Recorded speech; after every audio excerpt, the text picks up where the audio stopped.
Good morning, or night, whichever the case may be. This is Sharon Alexander with Arts with Alexander, and I'm continuing to work on the mermaid's tail. Last time I did all the pencil work that weren't into the details of the scales. Now we're going to see what happens when we add water. So I'm going to get my squirrel hair number 6 here. And I have a self-made mixture to the side. That's about a half and a half of a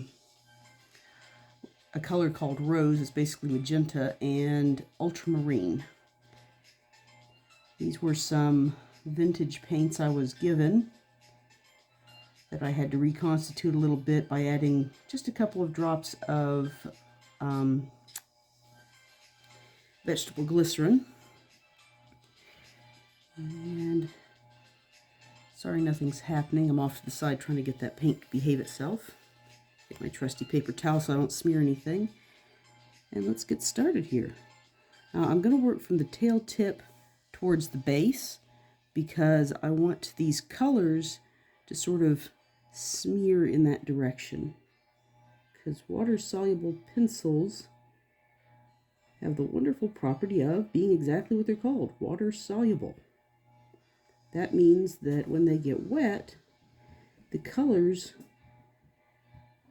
reactivate and become paint on the page where you put them.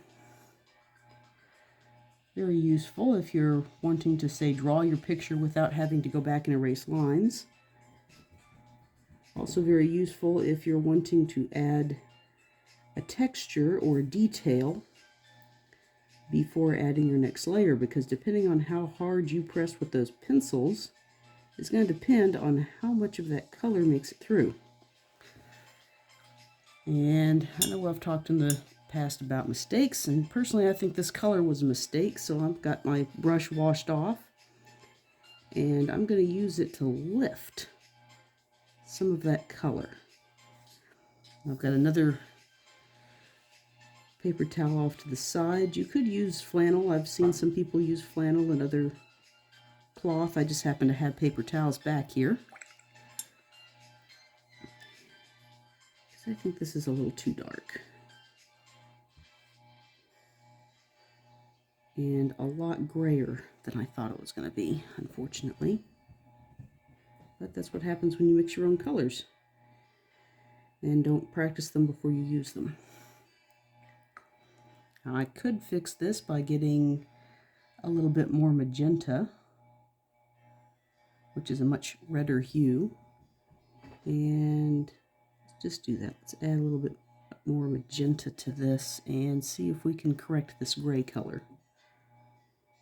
Notice that some of the scales are disappearing while I do this, and that's okay. They are contributing to the rest of this as a whole. But were never meant to be just like the outstanding colors anyway. They were meant to be more or less background, to give you the suggestion that you've got iridescent scales in the background of the true color of this tail.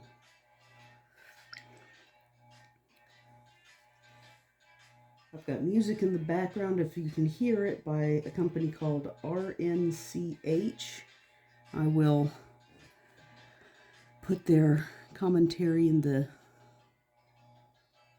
my commentary at the end of the video on the bottom. Get some more of that magenta and see if we can brighten this up a little bit.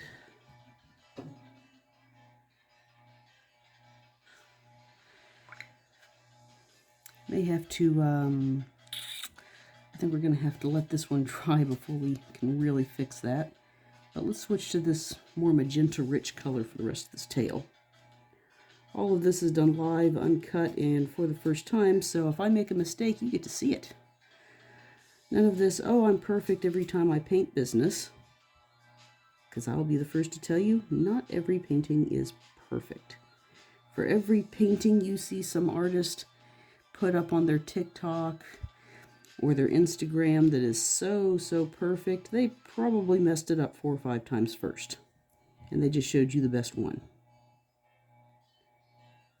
Some of what may also be messing me up is these scales. I've got a lot of blues, and the color I am using, or at least I was using, quite a bit of that shadowy red, because you'll see here that you'll notice that this is much more purple than up here. And if we look at the rest of these scales, we'll notice that there's a lot more blue and green in here than the red tones of the purple. So yeah, that's probably what just messed us up. Good thing this is just some regular old Strathmore pulp paper. It's nothing terribly expensive, because it's an older piece of stock that I had, and I've just been using it up before I get anything nicer out. Probably a good thing, because it looks like I will probably end up doing this again at a later date, and a little bit more the wiser for having messed up. That's right, we all mess up, and people who think they know what they're doing. And I won't claim to be an expert. I've been doing this for many, many years, but thanks to people who have had different experiences and teachers, paid teachers, other people know quite a bit more than me who's done this by experience and just trying it out, which is basically how this is working. The first time I did this, I actually did all these scales with what I thought was going to be a permanent marker. Lots of different colored permanent markers, and was at first a little bit surprised and irritated to find out that they were not permanent markers. They were water soluble. A lot of markers are, unless they say otherwise, and I thought that fine line markers meant that they would be like the Sharpie markers I often use when I draw things out. I was deeply mistaken, and at first I thought that this was going to be a terrible problem. I thought, oh, I've ruined it. This isn't going to work at all. But instead, as we allowed this to dry a little bit, I'll reach over here, I just happen to have it. Instead, the result was a mixed media piece wherein you can see the scales ran a little bit, and the tail also has this quality to it. And there's pencil in the background, and there's some pencil highlighting on the tail itself and in the seagrass. But I liked the result, and I thought, well, let's try to duplicate that in watercolor. To be honest, I think this part looks better than that part, which means this dries a little bit here, and that looks a little bit dry. We will add some more of that magenta and see if we can fix our problem here, because I wasn't aiming for anything gray. Nice mythological creature that we're aiming for here. We want some of that pinker fleshy tone. We're not looking for a sea zombie. A little better. Just a touch more, especially right here where that comes up. Nice thing about watercolor is that you can drop color in at any time you please, as long as you don't have too much water on your palette itself or on your piece in progress. A little bit more, especially up here towards the tip. Okay, that's a little better. So we'll let that dry, and we'll work on some of the seagrass around here. You'll see that I've already started the seagrass, and the reason for this is because this is a layered project. We have seagrass behind the tail, we have seagrass in front of the tail, we have seagrass all around the tail, and I have been working this up in layers so that the darkest seagrasses in the background, as I add more layers of color, will darken and go into the background. And I forgot to bring my green out for this. Where is it? Oh, it's hiding on the other end of the table. There we go. Bring that over here. And the color I'm using for the seagrass here on the bottom is a color by Winsor & Newton. It's called Terra Verde. See if I can get that to focus, or at least be in the camera. A little shady today. Anyway, that's Terra Verde. And I've got a little palette off to the side here. Can't have it covering up all the work because this is a big piece. This piece is a piece of 16 by 20. I believe this is a Canson board, possibly my Tiente's, but I think it's just a watercolor board. Get some water in with my paint. And there we go. Okay. Now then, I've got pieces forward and behind. So we're going to just go on these ones that already have color and just add a little bit more. Because they're in the background, they're in deeper water, they're a little shady. And water has this wonderful gradient quality when you're swimming in it, that the things further away, unless you just have super, super clear water, are usually not only colored because of the water in front of you, anything from blue to green and anything in between, but because of particulate matter. Particulate matter, that's all the dirt, fish poop, other debris that might just happen to be in the water. It makes things that are further away even harder to see, like looking through a thick fog. The further away, the thicker the fog.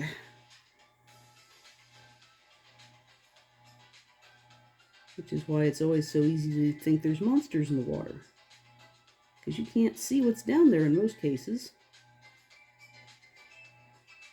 I know that there are people that laugh at the stories of giant catfish in the local lake. I'm going to tell you, that's not really a joke. There are giant catfish in the lake, but they're not usually out there where people swim. Where these guys sit is at the bottom of the dam, at the edge of the river that makes this local lake in the first place. But when they're younger, they get sucked in by the water that's going through the dam, and they just sit there.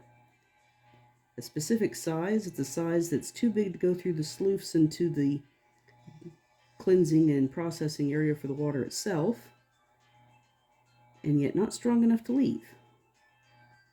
Of course, once they get down there, they find out that they are not the only things down there.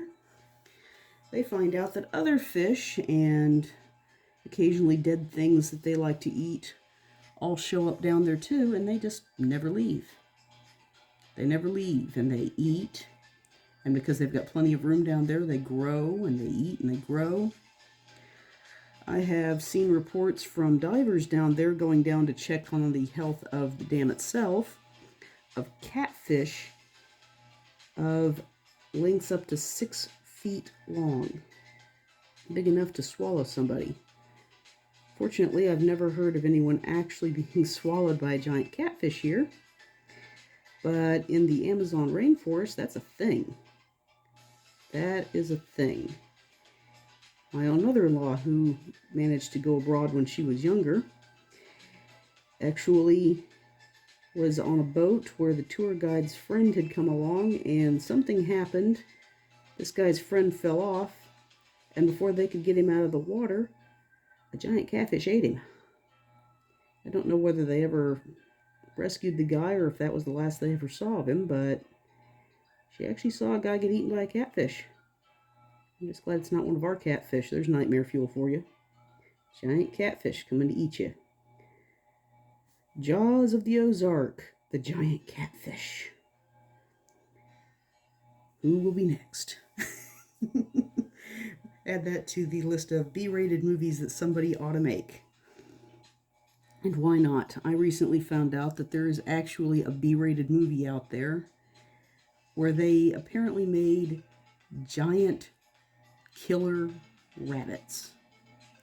Apparently somebody liked Monty Python's idea, and they made an actual horror movie about giant killer rabbits. I couldn't believe it. I had to Google that one. Sure enough, it happened. Someone made a horror movie about giant killer rabbits.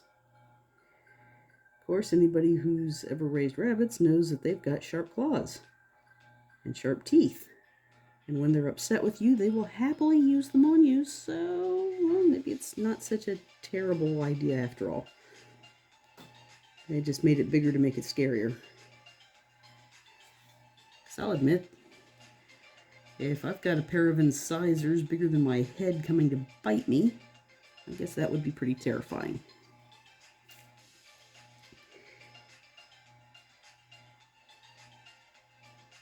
Although compared to some of the fairy tales that pictures like this are based on, good old fairy tales, I talked about them last time, some of those fairy tales, their origins are sad and terrifying at different turns. I mean, compared to some of the stories for mermaids, Hans Christian Andersen's version is a breeze. Sure, Little Mermaid didn't kill anybody. In fact, that was a problem because she was told if she wanted to go home, she'd have to kill the guy she loved. She wouldn't do it. So she, I guess you could say, evoked a curse because she only had a certain number of days to get this guy's attention, just like in the Disney's version. And she chose to basically commit suicide instead of killing him. Sad ending, isn't it? And that's a nice ending for mermaids compared to the ones where they trick sailors into the sea and after doing terrible things to them, which they might have enjoyed at the time, then they drown them. Cautionary tale, stay out of the sea. Watch out for sirens, don't play with mermaids. And now we see mermaids in various things and they're cute. They're cute. Yeah, they're cute. They're pretty. We put them on our little kids' clothes. We watch movies like Little Mermaid, and we smile. Everybody smile, mermaids. Oh, wait, she's coming to kill us. Maybe we shouldn't smile. Nah. We've got bigger monsters to worry about in the world today. I also tell people real monsters have 2 legs. Real monsters have 2 legs and minds that don't quite function right. I mean, we could, granted, if we went by that definition, I could be a monster. My mind doesn't work right. I forget things, I mess things up, even things I should probably know, things I should remember. But here we are, enjoying paint, and it's just paint. It's not made out of bodily fluids. So we're all good. We've all had our caffeine and we're not killing anyone today. That's always a plus. There are coffee mugs and shirts with that out there. I had my coffee. It's for your protection. I know quite a few of the people I'm related to can probably relate to that one. Including my cousin who went to school and her teacher called her parents back. Did this kid get her coffee today? No. Why? Get this kid some coffee now. I can't take it anymore. Poor teachers. They have such terrible jobs. They're necessary jobs because not everybody's got time to teach their own kids. Trying to come up with money for all these bill collectors who insist that they have to come up with their money at the beginning of the month, even though them and 20 other bills all want the money at the beginning of the month, and we're supposed to somehow do this. Fun. And yet they have to put up with our kids, our neighbors' kids, our friends' kids, kids of people we don't even know, kids I've met in the grocery store and thought, oh my goodness, are they even raising that kid? And granted, I will not say that my kids probably haven't caused someone anxiety at some point. My own little girl has a bit of a temper tantrum problem sometimes. When she was really little, it was actually kind of cute. Yes, I'm going to call a temper tantrum cute because she never got away with it. And my way to handle this, basically, she threw the fit, and she did it in the most stereotype possible way, she threw herself onto the floor of a store and proceeded to kick and beat the floor and cry and scream. And I'm like, look, kid, I want to get our stuff. I want to go home. But after a few minutes, she started to get a little quieter, and I says, over her screaming, I says, look, when you're done, we'll go. We'll move when you finish. So she started to stop crying, and I finally looked at her and I says, so, you ready to move on? Yeah. I says, all right, then, let's go. And she got up, dusted herself off like nothing happened, and proceeded to follow me through the rest of the shopping trip. Sometimes that's just what they need. They get overwhelmed, they're tired, they're hungry, whatever the reason is for their little tantrum. Maybe they just wanted attention, and they don't understand that the attention they're after isn't the right kind of attention, and certainly not the kind of attention they actually wanted. Because they're little. They don't know how to process these things yet. They're just little. And we could throw fits, or we could give in and give them what they want, or we could just let them get it out. Fortunately, no one said anything. In fact, a couple of them just kind of smiled at me. I had one who gave me a thumbs up. And when she was done with her tantrum, we got up and moved on. End of problem. She didn't get whatever it was she thought she was going to get. She didn't get a spanking or a ton of attention or people going, oh, poor baby. Poor baby, not getting her way. Mama, why don't you do something about this? Everyone just smiled, let her do her thing, and we moved on. I think sometimes we just need more of that. People who just let people get their things out. Granted, I don't have a kid with autism or anything like that to deal with. But some people just don't react very well. They want to go on with certain educational classes in school that are controversial. I have a better idea. How about we learn how to treat people? Learn how to treat people. Because a lot of these Karens out there, yes, I'm going to say it, a lot of these Karens out there, my name's pretty close, but it's not there.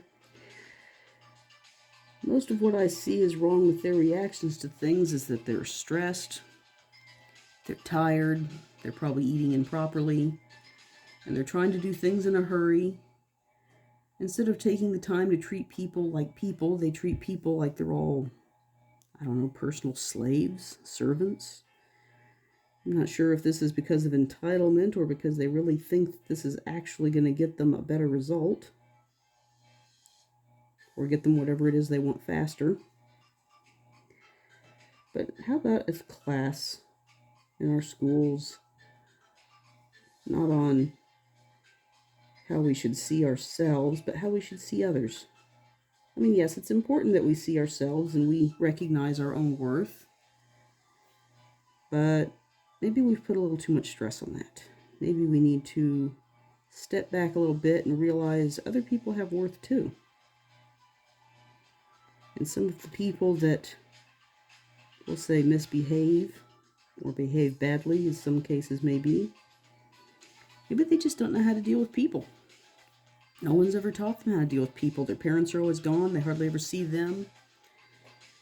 Their grandparents are older and tired if they're the ones who are being forced to look after them. And they've already raised their kids, and here they're being stuck with their grandkids. And for the most part, they're doting grandparents who may or may not let you get away with things. Or maybe they're having their afternoon nap and they don't see the things you're doing. If we're lucky, they're the kind of grandparents who slap you upside the head and say, that's not how you talk to people. Or they may be slightly deaf and can't hear how you talk to people. But either way, we've got a whole generation of people, maybe several generations of people at this point. And the word that's being used for them is self-entitled. It's a pretty accurate description. And they just think that they are it, the world is for them, These people in the stores need to drop everything that they're doing and go do whatever they said. Go get that item off the shelf. Go do this. Go do that. I said so. That's why I pay your paycheck. Well, yes and no. Sure, you pay the paycheck. You are where the money comes from for that paycheck. But that paycheck also goes to a lot of other things. And those employees are under stresses of their own. They work long hours. They put up with Karens. They have their own health problems, their own issues. And believe it or not, a smile and a kind word will get you so much further than, I need this right now, and why didn't you pay attention to me 5 minutes before I asked for it? And now you're all wondering, why am I off on this tangent? This has nothing to do with art. Sorry, I was reading basically articles about Karens today and some of the stuff they've pulled. And this is where my brain's gone. It's more than just leaving a cart out in the middle of the parking lot and expecting somebody else to come get it for you. It's an entire way of thinking that people seem to have gotten into.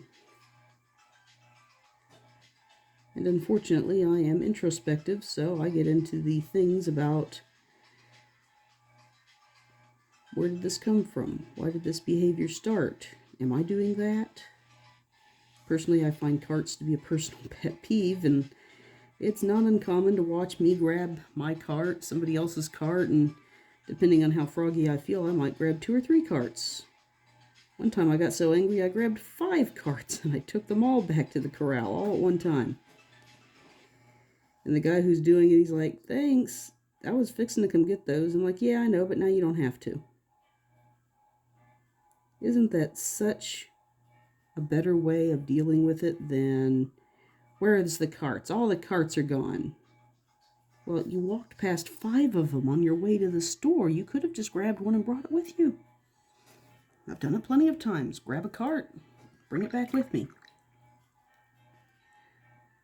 Because I know that that guy's got to keep up with all of it, and the moment he brings it in, somebody else is going to take it back out again.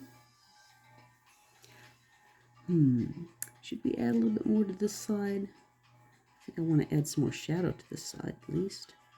Let's add a bit more of that purple along this edge. And I'll shut up. I'll stop talking about my pet peeves with the universe. And just paint. Paint and talk about paint. So what should we say about paint? Well, paints I'm using aren't always the best right now. But I also don't like wasting a lot of money or other people's money. I have a lot of art supplies right now that were given to me. And while they may not be Sennelier, Winsor & Newton in a lot of cases or stuff like that, I actually found some that I had to go look up the company. Anyone ever hear of a company called Woolsworth? I hadn't. But I was given a small set from them. And found out that the company ceased to exist quite some time ago. Apparently the main building burned down. I didn't chase that rabbit hole terribly far, but I finally decided that it looked like something, maybe like an older version of Walmart, maybe. It's been gone for a while, apparently, unless there's still a... Oops, there goes a mistake. Unless there's a singular store out there I don't know about. I consulted with older people who would actually remember this company, and they're like, yeah, I don't think that exists anymore either. I haven't seen one in ages. I was like, well, good. I mean, it's not good that the store's gone. I'm sure people's lives revolved around that store at some point. They do around most of the stores we have now. I mean, take Walmart and Target, for instance. There's an entire group of people, like Walmartians and just flat out Target people, who are known to have certain eccentricities in their buying habits associated with these stores. I mean, I said the word Walmartian, so I'm sure we're all chuckling at some of our favorite videos of that. or some of the crazy things we've actually seen in person for those of us who shop there too. We're not all crazy. All of us who shop at Walmart aren't crazy, but there's enough of them that becomes one more stereotype. Okay, got some of that shadow there. What would I like to do to brighten up the other side? Because watercolor isn't something you put white in. Putting white in watercolor is generally a bad idea because it will chalk up your paint unless you're putting it in as a highlight.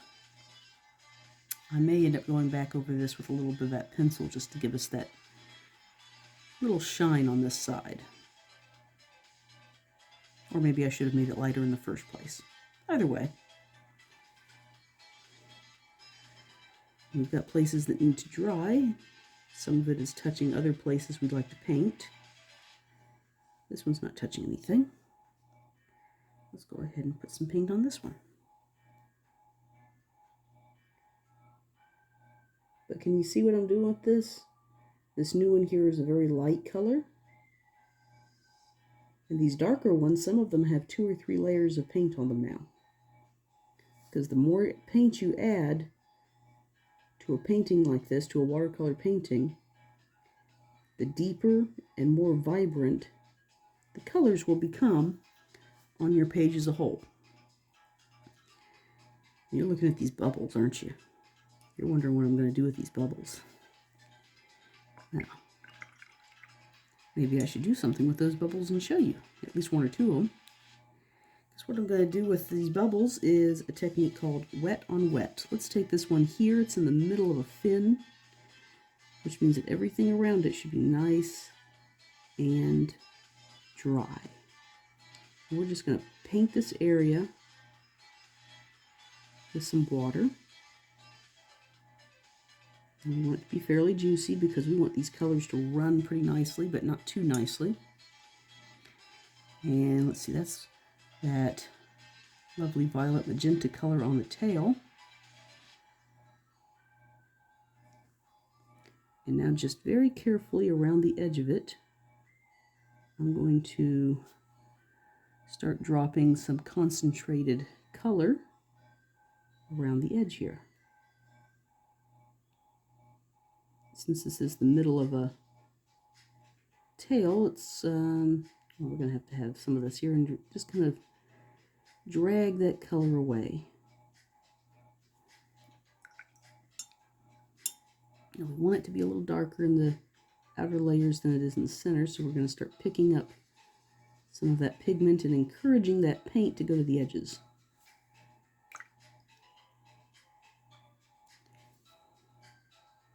We just keep working on that spot until it does start forming that hard edge on the outside of that bubble.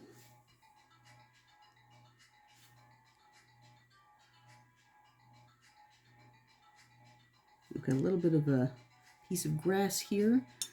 Bubbles, when you're painting them, are a lot like round mirrors. They distort things, they pick up different colors. So what you see when you look at bubbles, or raindrops too, is a slightly distorted view of the world. Everything is slightly magnified, everything is slightly blurry, because of the way the light reflects and refracts through this bent surface. In the case of bubbles, it's being reflected around the round surface of water around that air bubble. In the case of dewdrops and raindrops, this is actually going through the water, and then almost like the light in a spoon is turned upside down. So all of your image is not only blurred and bent and distorted, it's also quite often upside down. This is a trick that photographers love using because it makes for a very interesting effect in their photographs. I'm going to pause for a moment. I'm going to take a drink so I don't start coughing on us like I did last time.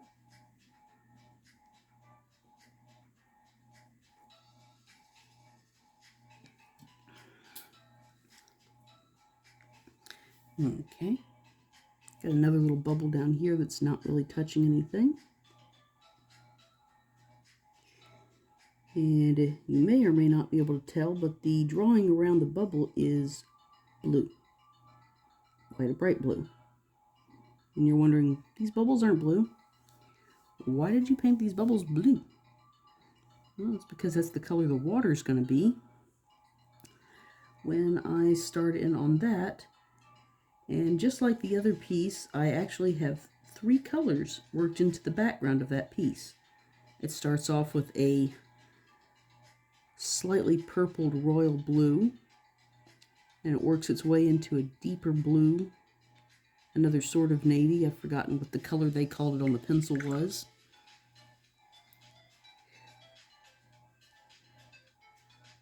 I don't have that color over here, so let's just use this color and hope it works. You just need a little green on that edge. You see, there's a good example of you can't always control watercolor. Because here it is, trying to take over the whole bubble and remove the highlights from the center.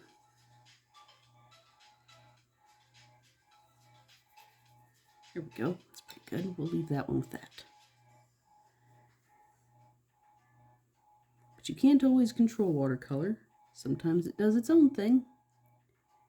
And best thing to learn about watercolor is learning how to just work with it. Not unlike people. Because some people, well, there's nothing you can do about them. Either because you have to work with them, or you're related to them, or they're a customer and you're not allowed to do anything about them.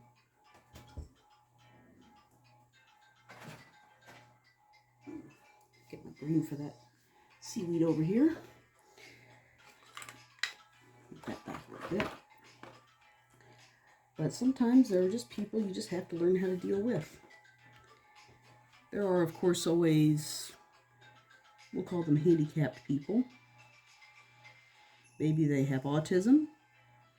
Maybe they have, oh, I don't know, maybe they're Down syndrome. Or maybe they've sustained a brain injury of some sort and they're just not quite the same as most people you meet. This is where kindness and understanding comes in. And knowing yourself. I know I once went to a place and I tried very, very, very hard to be understanding. But like some of these handicapped people, I too have my foibles. There are certain things that I just only have so much threshold for. As an example of this, I once went to a store and the gentleman in question was obviously an adult. And he had someone with him, obviously a caretaker. And I could tell there was something not quite, I hate using the word because I hate implying that it's a terrible thing, but normal. It wasn't quite normal. And so as he talked extremely loudly and not even anything I could put my finger on, but just not socially normal, I recognize this. I recognize that this person has an issue. And oh, was I trying. I was trying so hard to just ignore it, pretend this is normal, just keep moving on. Don't say anything, don't look at them wrong. You don't want to really upset people if you can help it. It just makes things a lot smoother if nobody's upset. I finally had to leave. I don't usually think of myself as a terribly anxious person, and I knew that this person wasn't dangerous or anything of that nature. But something about the encounter was just unnerving me so badly that I just had to leave. I was like, look, I just gotta go. Hold on to my stuff. I'll be back when this person leaves. It's nothing against them. I just can't handle it. Whatever it is that they're doing, I just can't handle it. Maybe they were Down syndrome. I'm not quite sure. Just not something I could handle. And there's nothing wrong with that. There's nothing wrong with recognizing what you yourself can and cannot handle. There are people who probably are looking at this and saying, how do you stand that? There's stuff all over the place. It looks like a mess. It looks terrible. And then there are other people who are thinking, man, I wish I could do that. I wish I could do that. I wish I could get what's actually in my head onto paper a lot of times. That doesn't always work either. It takes practice. It takes a lot of forethought. It takes knowing what you're doing. And sometimes you learn to do things as you go along, and sometimes somebody tells you how to do things and it works. Sometimes people tell you how to do things, and for you, that didn't work. Everyone is different. Everyone does things differently. Everyone learns differently. It's always sad when someone says they can't learn. That's not really a thing. I've known too many people who took up hobbies and such in their late lives. And people would say, man, they're kind of old to be taking that up, aren't they? They're not even going to have time to really learn how to do it. And then they'll blow people away. I've seen people with handicaps and their own doctors say, no, they can't do anything. They can't do that. They'll never learn how to do this, that, or the other thing. They'll never learn. I got news for you. If somebody takes the time, it may take a long time. And it may not seem like a lot of progress. But if you meet someone who's been told they can't, and they learn how to do it, whether it takes them 10 minutes, 10 years, or most of their lifetime, they have still learned. As an example of this, I know a young man, and he is a young man. His parents were told he would never walk, never talk, that his level of life would be terrible. And his parents said, we don't care, we're keeping him. That young man, when when you meet him, he is in a wheelchair. He can walk with crutches if he really wants to, but it's a lot of effort. That young man can hold the most amazing conversations you would possibly imagine. At one point, I was told that without his parents' knowledge, he had actually learned a limited amount of the language Mandarin. He's an English speaker. His parents are English speakers. There's no one in this area that I know of, unless possibly the people who own the nail salon down there, who speaks Mandarin or any other Asian language at all. But he got into his head that he wanted to learn it. And so he learned at least a limited amount of it on his own, through his own research. Which is pretty incredible, because I know a lot of so-called normal people who couldn't do that, or, correction, wouldn't do that. It's a lot of effort, and Mandarin's not always an easy language. He also will remember things. He will ask you what's your favorite color, or what you think about something, and later he'll quiz you on it. Do you still like this color? Oh, I saw this thing that you said you liked in this color. Have you seen it? I wanted to show it to you. It's incredible. I know another young man who has his own issues, and he is a little slower than most people. He's a very sweet person. And he's basically on the same learning level as my own son at this point. And I'm pretty sure he's in his mid-20s. My son is, he's like 8. Which is actually really nice because they like to talk and play together. And it's taken him a long time, but he is actually up to the point where he has a limited amount of reading. Which is really nice. And there are people who would have looked at him, stuck him in a classroom full of other kids with similar disabilities, and they would have ignored him. They would have ignored him, and he never would have learned anything because nobody pushed it. Which is terribly, terribly sad. To sit there and tell somebody else, you can't learn.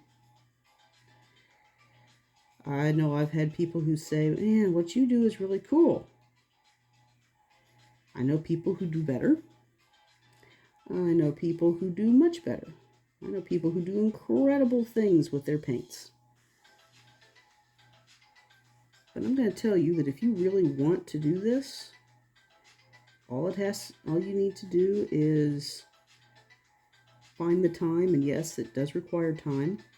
And time's not always easy to find, especially if we have older parents that need care, children, jobs, etc., etc. But I was once told something, and I'll go ahead and quote it, even though I don't remember who said it, that if you really, really love something, you will find the time to do it. And this is true of anything. If you love art, or even if what you really want to have is a family. And some people who work a lot of hours are like, man, where do you find time to have a family? Well, if you really want it bad enough, you will find the time.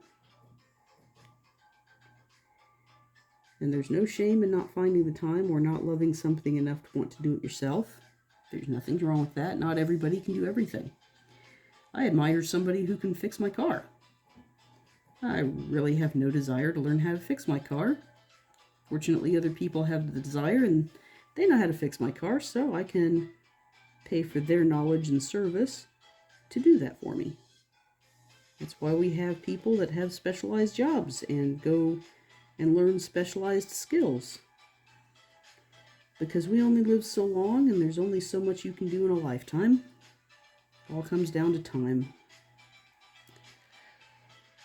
In a perfect world, we will all live for millions of years and we'll have time to do everything. But this world isn't perfect. And we only get a limited amount of time. We just have to make do with the time we've got and do the best we can with it. Prioritize what we've got.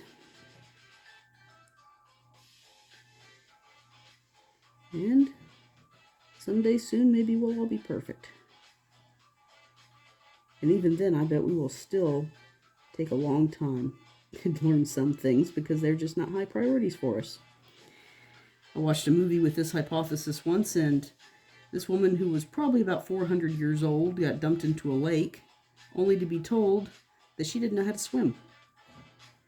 She told the people who threw her in that she didn't know how to swim, and they thought they were rescuing her by pushing her out of harm's way.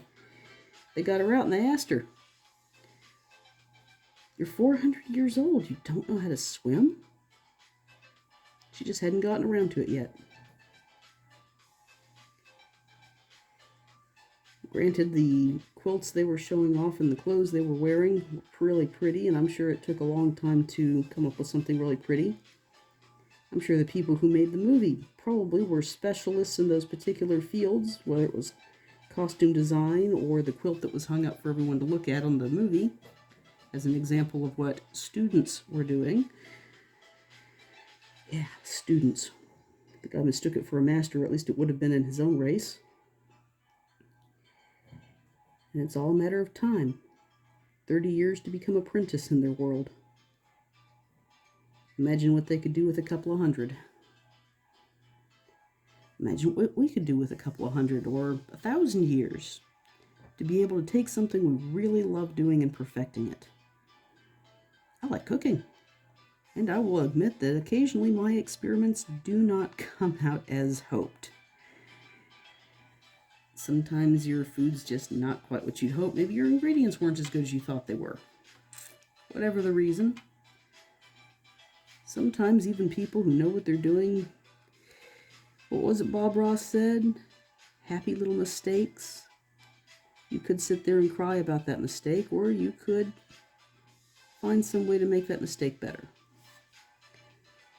There's usually a way if you have that knowledge. Like this tail, I'm not particularly happy with this tail, so I'm probably going to utilize the knowledge I have of pencils to correct this. I had hoped to make this a purely watercolor project, but I think it's going to require a little augmentation. And it's not uncommon. Mixed media is actually becoming pretty popular as far as I can tell. Another thing that's currently big in the artist world is pour paint. A little messy for my taste, but it is pretty.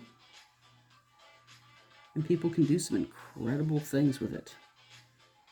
I mean, not just pouring paint all over the place and having abstract art, but I've actually seen people who use this and will make seahorses or regular horses with flying manes in the wind. It's beautiful, beautiful stuff. But, as I said before, we don't all have the same time and we all prioritize, and I'm going to admit it, I'm not a fan of abstract art. I don't get it. It doesn't attract me. It's colorful and everything, and I appreciate other people appreciate it. I'm not saying there's anything wrong with abstract art, if you like it. It's kind of like saying, I don't like Chinese. I happen to love Chinese. People who don't love Chinese are an anathema to me, but I understand some people don't like Chinese. No, their loss. My game. I'll eat your plate.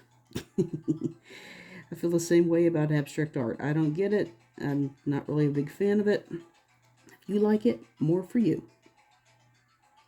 More for you. Everyone's got something. And everyone's usually got something they're good at. Maybe it's not art. Maybe it's not a handicraft skill as most people would see it.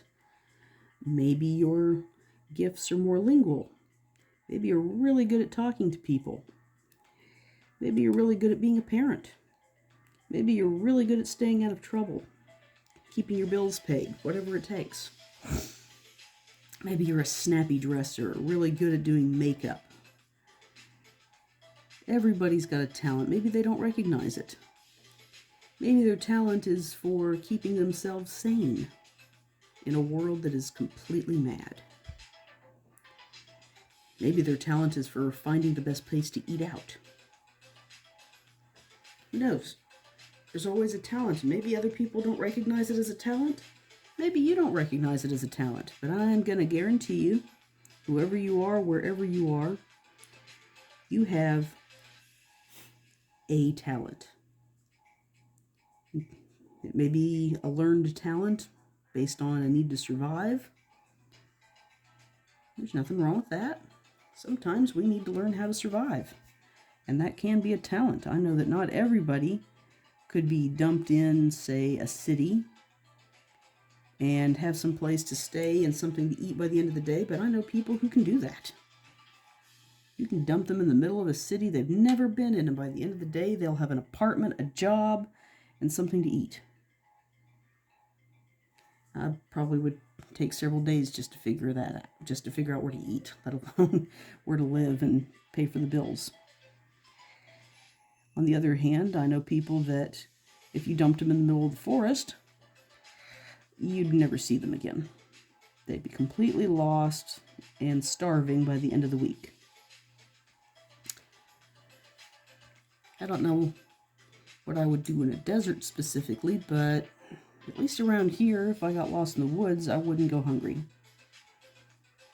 I would find food, and I would probably make it out. I might even be able to figure out which direction to go. But not everybody can do that, and everyone's experiences are different, everyone's knowledge is different. And all of that is just knowledge. Knowing about your surroundings. I know quite a bit about my own personal surroundings. I love to go walking and finding out what I see. Learning about different plants and fish and fauna and trees and all that stuff. And I could find things to eat right now, even after 2 months of drought. They may not be the tastiest, but I would find them and survive. There are other people who would look around and say, what on earth am I going to do? And they might even panic, which is another learned thing. It's not a very good thing to learn how to panic, but it's a very good thing to learn how not to panic. And some people can do that, and some people just can't. Some of that is a a learned response, and some of that is a biological response. Some people can, some people can't. Some people, if you give them a little bit of training, can do amazing things. And then others, like the people who are watching me switch from right to left hand doing this, well, some things you can and some things you can't. I can't learn how to fly. I don't have wings. But if I wanted to go and get a pilot's license, I'd learn how to fly a plane, and I could fly. There are people out there that fly planes, big planes, little planes, hang gliders, aerolites, all kinds of stuff out there. I can't say I'm even really comfortable with the idea of flying a aerolite or a hang glider. I like control too much, which is funny considering I'm sitting here doing watercolors, which is partially about learning to let go.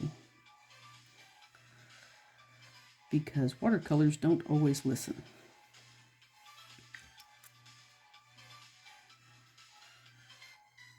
And while you can do some things to fix things in watercolor, others are a little harder to do. The darker the mistake, the harder it is to fix.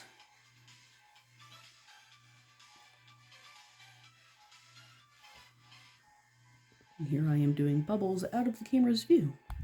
See if I can fix that. Because I was working on bubbles way up there. There we go.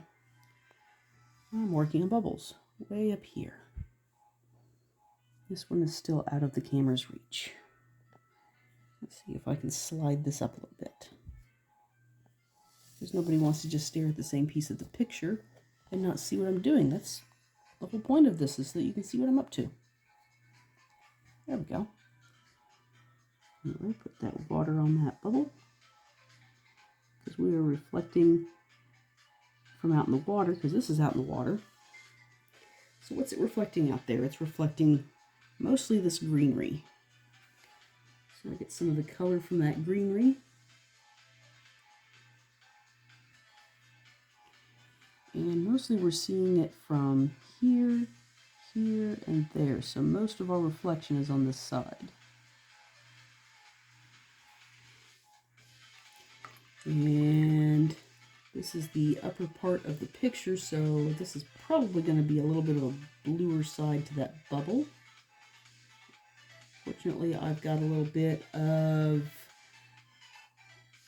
cerulean ivory black and lemon yellow off to the side, which will give it that kind of turquoisey look. So that's what we're going to reflect up here. Just carefully put that on there. There we go. Because we want to preserve that highlight where the light is bent around that bubbly part. I want to keep the highlight on that. And here's another bubble. One of the nice things about working on a picture this big is that while you work on one spot, another spot's drying. So I've run out of what I can do in this busy area down here, but all of this is done, basically. Maybe some shading and maybe a few details, and of course the water background, but the majority of it is done and dry, has been for several days, making the ability to make these bubbles just a little easier. There, there, put there a little bit, and then maybe a touch of that blue on that edge. Just a little touch.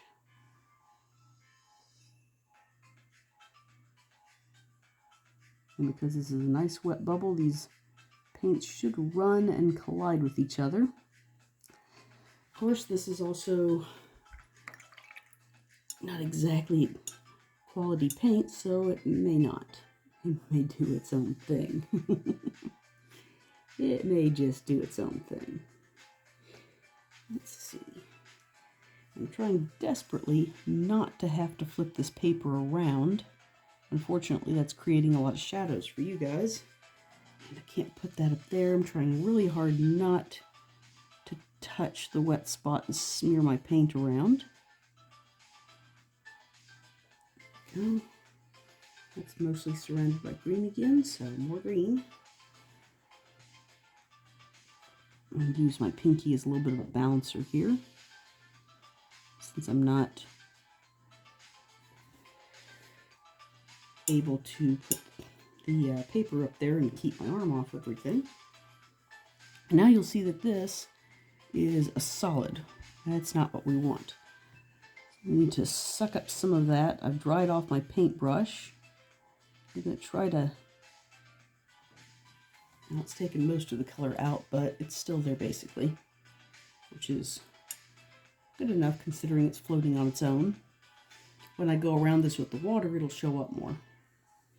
I'm not totally happy with this. I'm going to do the same thing here. Just soak up some of that water. I want the hard edge on the bubble. There we go. That blended that part where the green and the blue came together a little better too. Let's dry that brush off and see if we can get the same thing out of here. Not quite, but it'll still do. It'll do. That'll do, pig. Okay, we've got a couple more bubbles up here.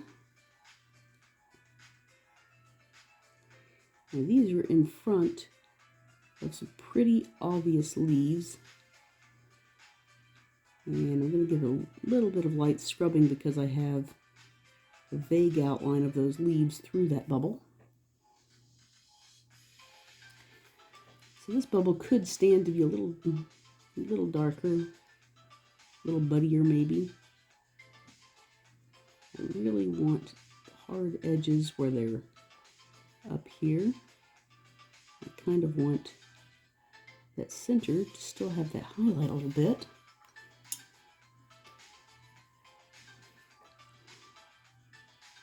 So dry brush, just kind of set it down in the center and soak up as much paint as possible and push the rest towards the edges. Maybe a little bit more of that green. It seems to have disappeared when I did that.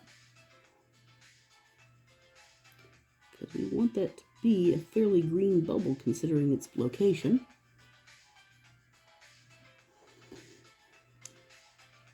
Yeah, there we go. A little bit more here.